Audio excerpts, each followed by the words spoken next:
Can we save the air from global warming, climate change, sea erosion, waste pollution, and other environmental problems? Join LNTV for answers to these questions on the program Focus on the Environment with Rachel Colley. Hello and welcome to Focus on the Environment with me, Rachel Colley. Focus on the Environment is a program that looks at issues affecting our environment. Today, discussion will center on carbon monoxide, its effects on the environment and humans, among other issues. For today's discussion, we have invited an expert from the Environmental Protection Agency, Raphael Ngambu. He is the National Focal Point on Climate and Clean Air Coalition. Stay right there. We will be right back shortly. Can we save the air from global warming, climate change, sea erosion, waste pollution, and other environmental problems? Join LNTV for answers to these questions on the program Focus on the Environment with Rachel Colley. Welcome back. The answer often given for the question, what is carbon monoxide, is that carbon monoxide, or CO, is an odorless, colorless gas that kills. Residents of the Quota community in Pinsville on February 25 woke up to the news of the death of 8 people killed by carbon monoxide substance poisoning. Jefferson Lake is an eyewitness. He explains more. Everybody's still sleeping, so he left. But it caused us to speak to my auntie in the house and people started to move forward. Everybody laying down in the room. They're shaking. They didn't have Cakes there. I think about 2 or 3 cakes there. Flavor should be about 6 or 7 or 8 years in that range, 6 to 8. Saber 2 should be like from 5 to 7 in that range. Yeah, that's the 2 kids I already know about. I don't know if another person 2 or having kids. So in total, how many persons? 8. 8.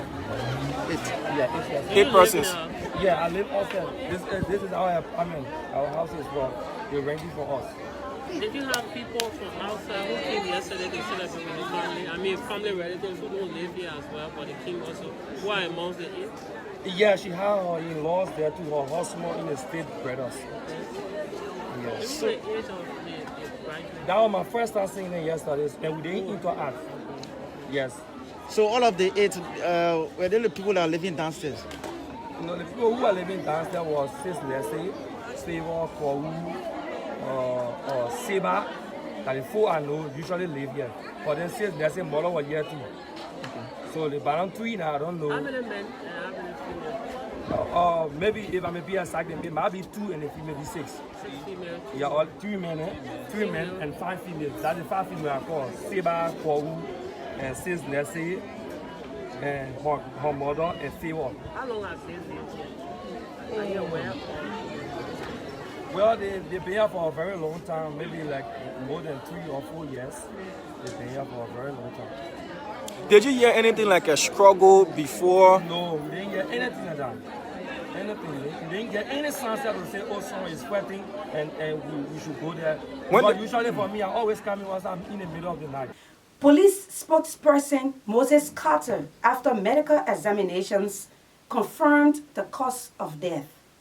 At about 6 this morning, our officers received information in the specifically the SKP community, at a community called the Quota community, of some of our citizens who were found lying unconscious. So our investigators moved in and conducted their investigations.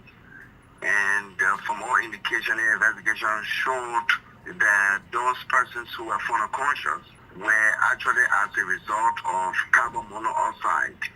They were taken to the ERWA hospital where they were pronounced dead and where their bodies are currently deposited for identification purposes of family members. How did the police reach this point that they've now said these people died from carbon monoxide?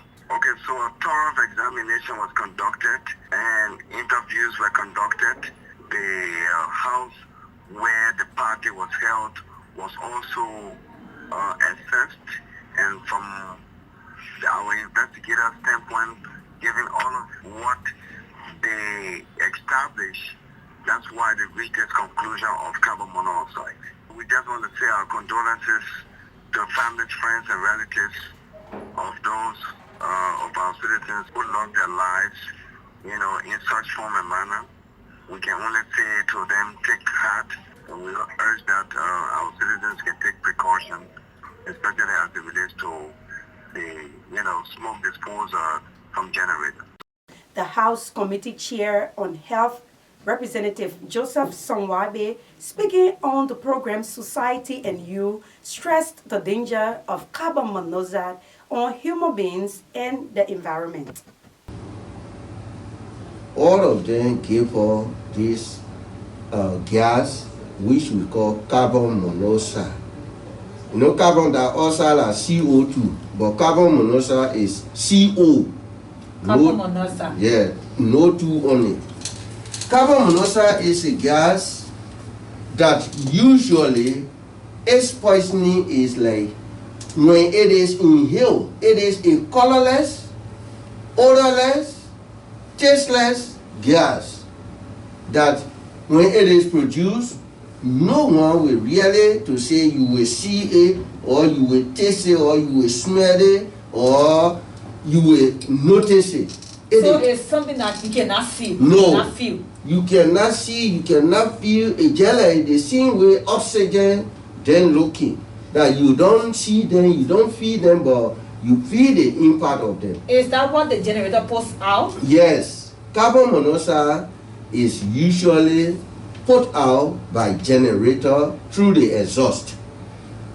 We saying this because many of the people think that it is only the black smoke that when they see it, then they say, oh, the generator producing black smoke. Now this generator, especially like the one they're talking about, may not be producing black smoke. So because of that, they felt that it was safe. But in that gas that is put out through the exhaust, it contains that carbon monoxide. And carbon monoxide, when it enters, when it is inhaled by anybody, you take it in, like you breathe in. While you breathe in, you take it in. When it enters the lungs, the same way oxygen can go in the lungs and enter into the cell for it to be carried by the blood cell to the various parts of the body to sustain life. Carbon monoxide does not have the ability to sustain life. So because of that, it will take the seat where the oxygen is supposed to sit down. Still ahead is our one-on-one interview, and today, Mr. Raphael Ngombu, the National Focal Point on Climate and Clean Air Coalition at the EPA, is our guest on the program. Stay with us. We will be right back shortly. Can we save the air from global warming, climate change, sea erosion, waste pollution, and other environmental problems? Join LNTV for answers to these questions on the program Focus on the Environment with Rachel Colley. Welcome.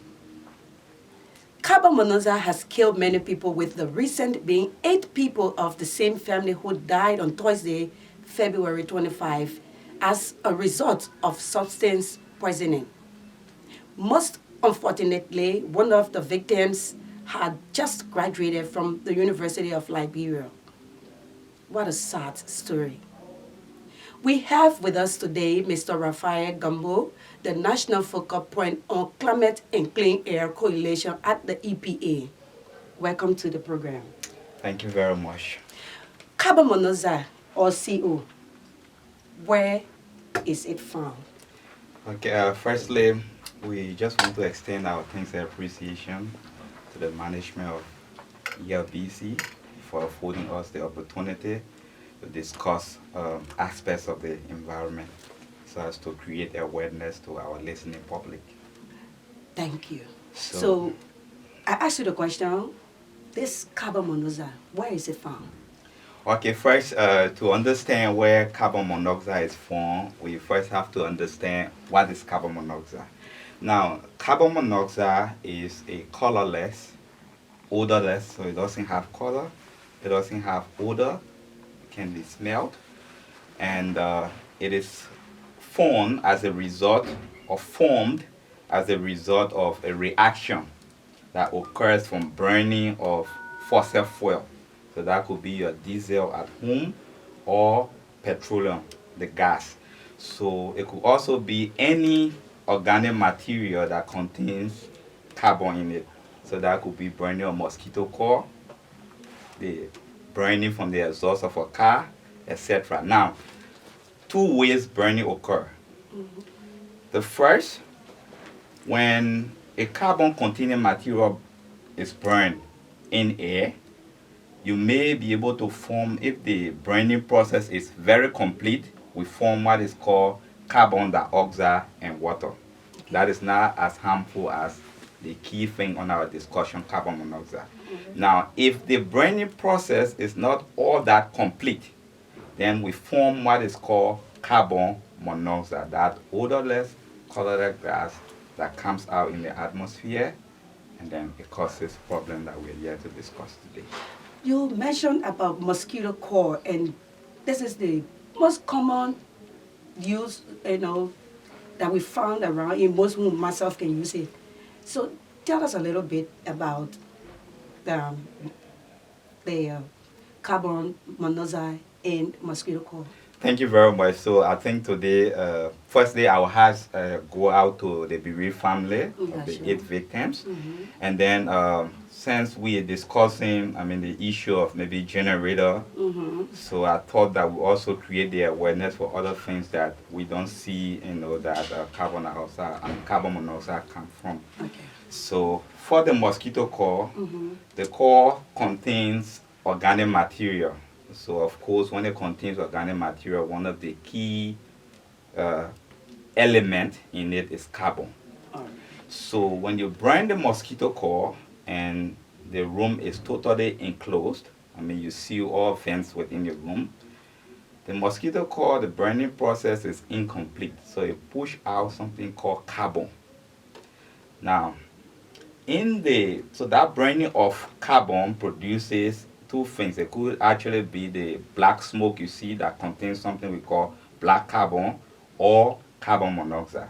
So carbon monoxide comes out and enters, and we actually explain the actual mechanism of how it affects people when we get to the issue of carbon monoxide. So it's not just mosquito coil, also charcoal. Burning of charcoal in your home. Maybe you have the little kitchen, but the kitchen is sealed. Okay. You have the problem of carbon monoxide being burned out. Also, the issue of firewood for those that use it in their home. And also the motor vehicles. So you have a garage that may be partially enclosed. You started your vehicle, you have this vent that goes into the house, and then the smoke goes out there, enters the house. So at the exhaust, you also put in a sulfur dioxide gas as a result of burning of sulfur that may be in the fuel. But you may also be putting up carbon monoxide that is a result of the carbon being burned in the exhaust. And most importantly in Liberia, let's stress, the problem comes from, now, you go to most of the garages out there, you see element, call this number, you see element. So in the exhaust of the vehicle is something called a catalytic converter. So the work of that catalytic converter is to be able to trap all most of the contaminants that were otherwise polluted the air, that's the environment, and human health. But then the guys go there, they collect the catalytic converter, something like a honeycomb shape, and then they take it out, they sell it for drugs. So affecting their health, also affecting the environment, and by extension affecting the public. So there are a lot of things that we have to look at. It's not just the issue of portable power generators. So what are the symptoms of CO poisoning? Okay, first, let's talk about CO poisoning, and then we'll drive you through the symptoms. So I would like to talk about CO poisoning by looking at two major mechanisms. Okay. The mechanism outside, how it happens in the environment, and then how it happens when it enters the body of individual. So when you hear CO or carbon monoxide poisoning, it is basically a condition, a health condition that may occur from the body, the human body, replacing oxygen in the red blood cell with carbon monoxide as a result of exposure of an individual. Okay. So what happens out is, I'm in this room, or we are in this room, the room is sealed. We started a generator, and the generator is just in this house, and part of the smoke or all of the gases coming from the exhaust is entering the sleeping quarter where we are asleep. Now, when that gas come out there, one of the components is carbon monoxide. But you know, as human, we breathe in oxygen gas. So we require, so there may be probably enough oxygen gas in the room for us to breathe and survive properly and wake up the next morning. But if you have a generator here, and the generator is pushing forward and putting out carbon monoxide, what happens is that the carbon monoxide has an affinity, a love for oxygen. So we need the oxygen, we breathe in oxygen, we give out carbon dioxide, CO2. But this carbon monoxide coming from the exhaust of the generator also love the oxygen. So there are two forces fighting for the common oxygen in the room now. Okay. So we need the oxygen to stay alive. The CO from the generator also needs the oxygen. Why does it need the oxygen? It needs the oxygen to be able to react with and form carbon dioxide too. We need the oxygen to take in, carry on our basic body metabolism or functions, and put out the carbon dioxide.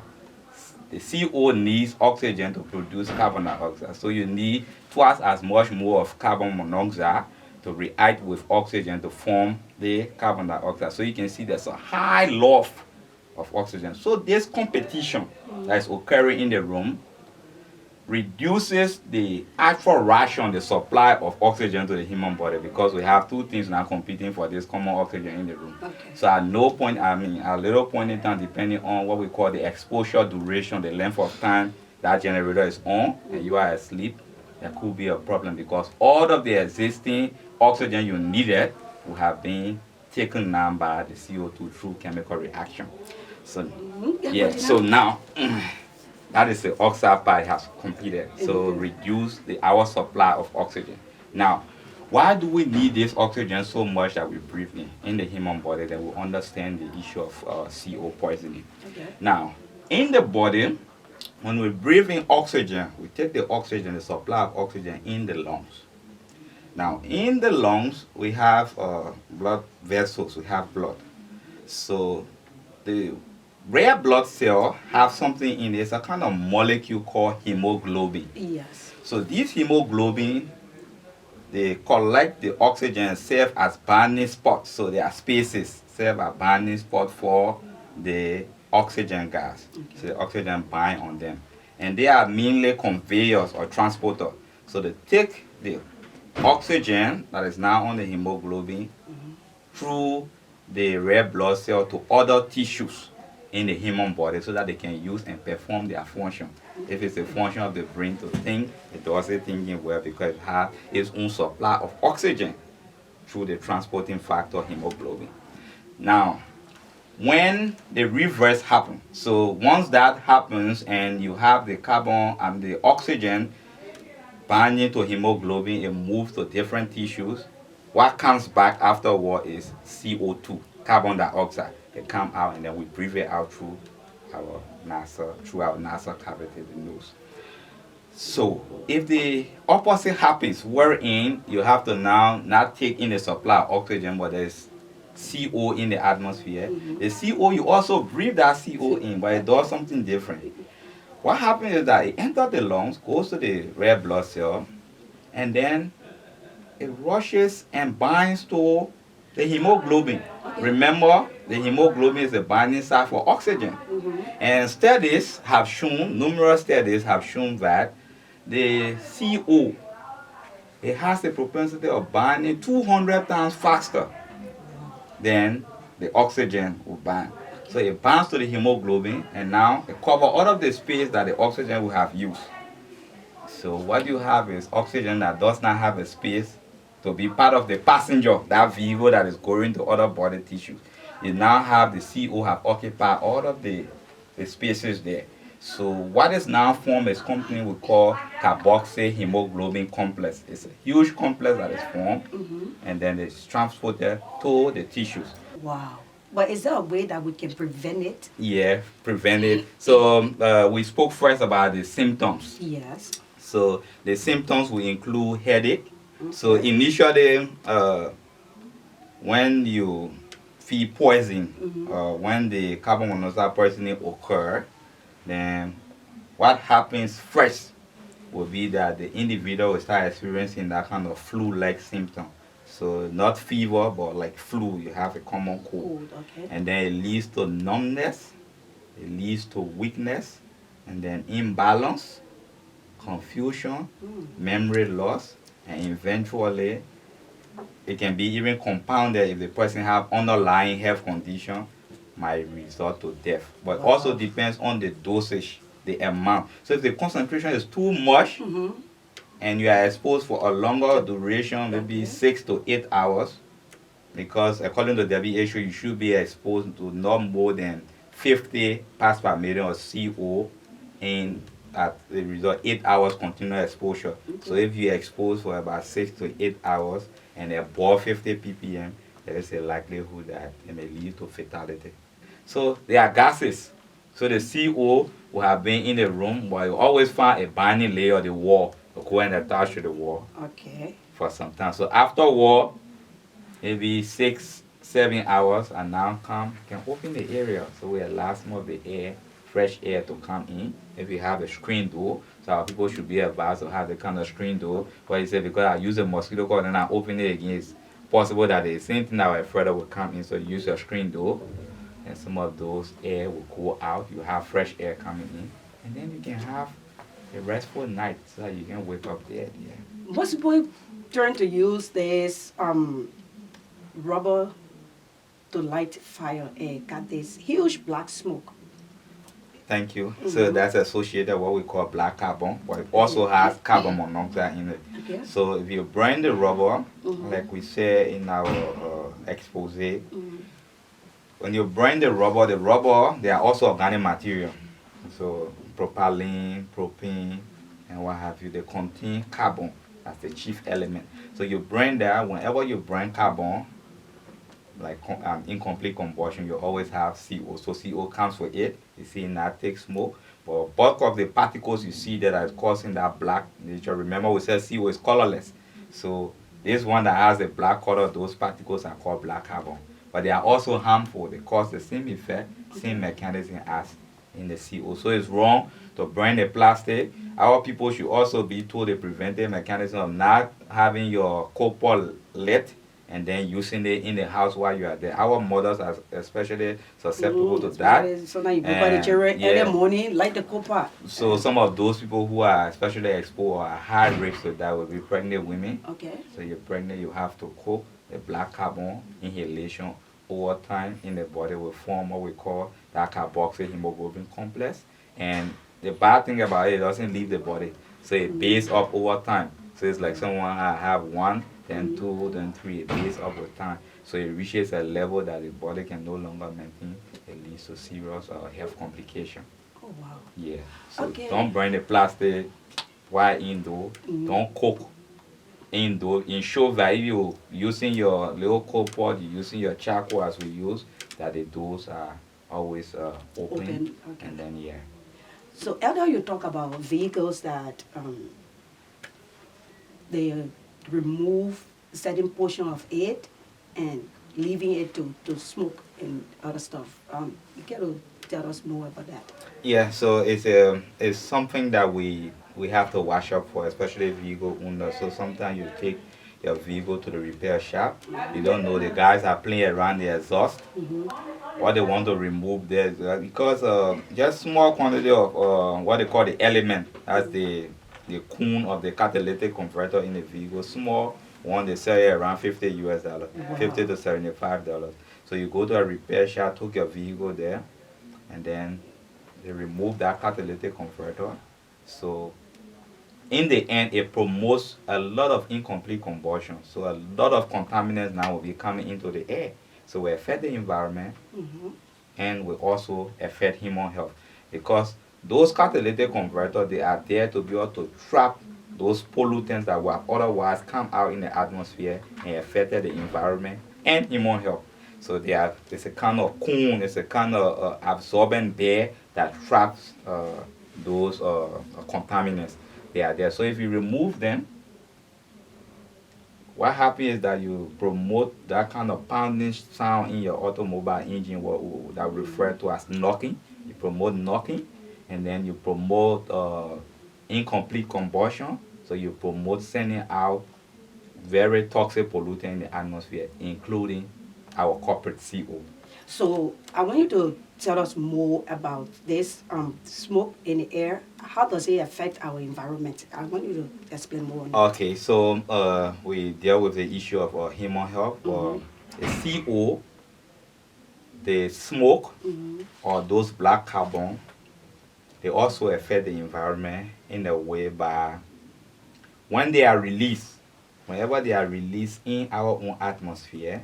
So there's this thick blanket, this layer that is called the tropospheric ozone layer. So you've heard about the ozone layer.